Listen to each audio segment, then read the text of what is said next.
Di antara karakter yang unggul yang dimiliki oleh Nabi Sulaiman adalah disiplin dan tegas.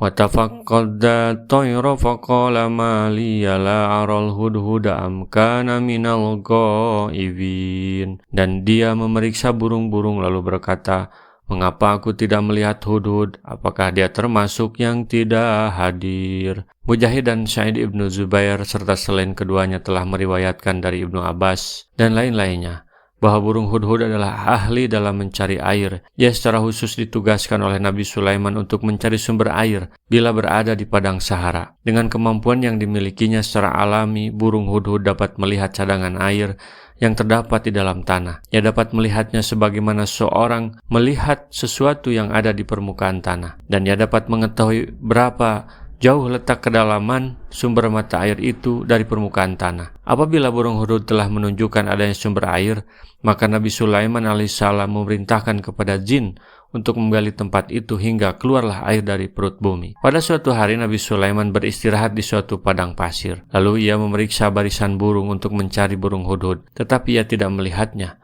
Lalu ia berkata, "Mengapa aku tidak melihat hudhud? Apakah dia termasuk yang tidak hadir?" "Lawadibannahu adaban sadidan aw la'adbahannahu aw layatiyani bisultanim mubin." Sungguh aku benar-benar akan mengazabnya dengan azab yang keras atau benar-benar menyembelihnya kecuali jika benar-benar dia datang kepadaku dengan alasan yang terang. Menurut Abdullah ibnu Shaddad, Nabi Sulaiman akan menghukumnya dengan mencabuti bulunya, lalu menjemurnya di terik matahari.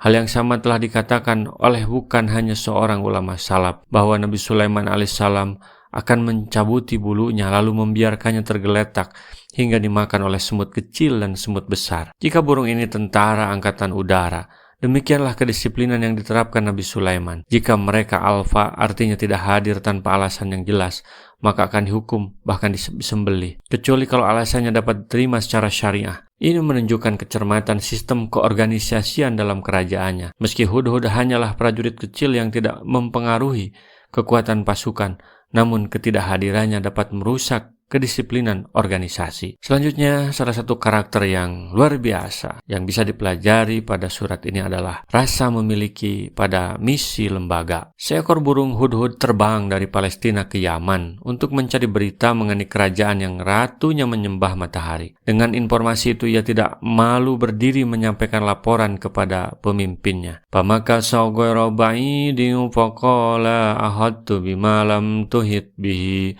waji'tuka min saba'im binaba'in yaqin. Maka tidak lama kemudian datanglah hudhud, lalu ia berkata, "Aku telah mengetahui sesuatu yang kamu belum mengetahuinya, dan kubawa kepadamu dari negeri Saba suatu berita penting yang diyakini. Inni wajadtu imra'atan tamlikuhum wa utiyas min kulli syai'in wa laha arsun adim." Sesungguhnya aku menjumpai seorang wanita yang memerintah mereka, dan dia dianugerahi segala sesuatu, serta mempunyai singgasana yang besar. Singgasana tempat duduknya sangat besar, dihiasi dengan emas dan berbagai macam batu permata dan mutiara. Juhair ibnu Muhammad mengatakan bahwa singgasana Bilqis terbuat dari emas, sedangkan bagian permukaannya dihiasi dengan batu yakut dan jabarzat, panjangnya 80 hasta dan lebarnya 40 hasta. Ahli sejarah mengatakan bahwa singgasana Ratu Bilqis itu berada di dalam sebuah istana yang sangat besar. Kokoh bangunannya, lagi tinggi dan megah. Di dalam istana itu terdapat 360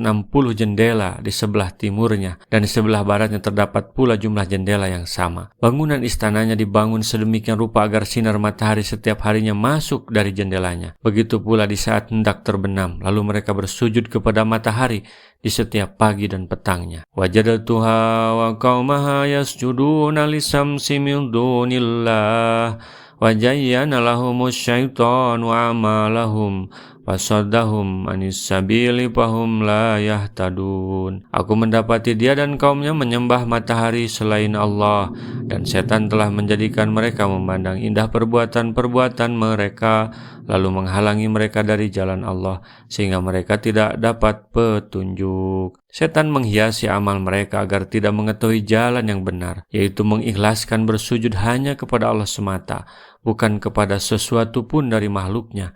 baik yang berupa bintang maupun yang lainnya. Hudhud benar-benar telah menjadi anggota khusus informasi dan keamanan yang luar biasa. Ia mengkaji persoalan dengan baik dan dapat menghadirkan berbagai informasi yang cermat. Hudhud adalah pegawai luar biasa. Ia tidak bertindak seperti pegawai biasa, tetapi benar-benar merasa bertanggung jawab atas tugas, misi, dan target yang diinginkan oleh lembaganya.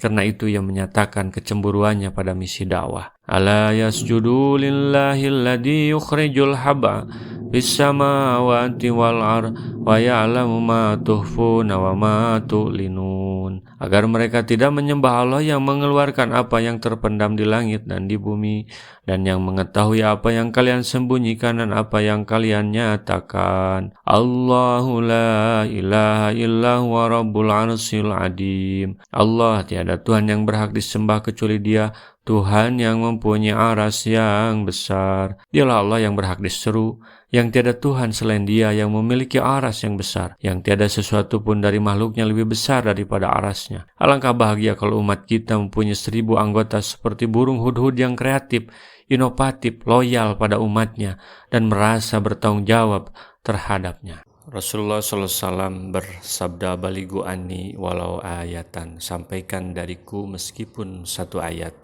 Mari kita sebarkan jalan kebahagiaan dengan like, share, dan subscribe channel ini.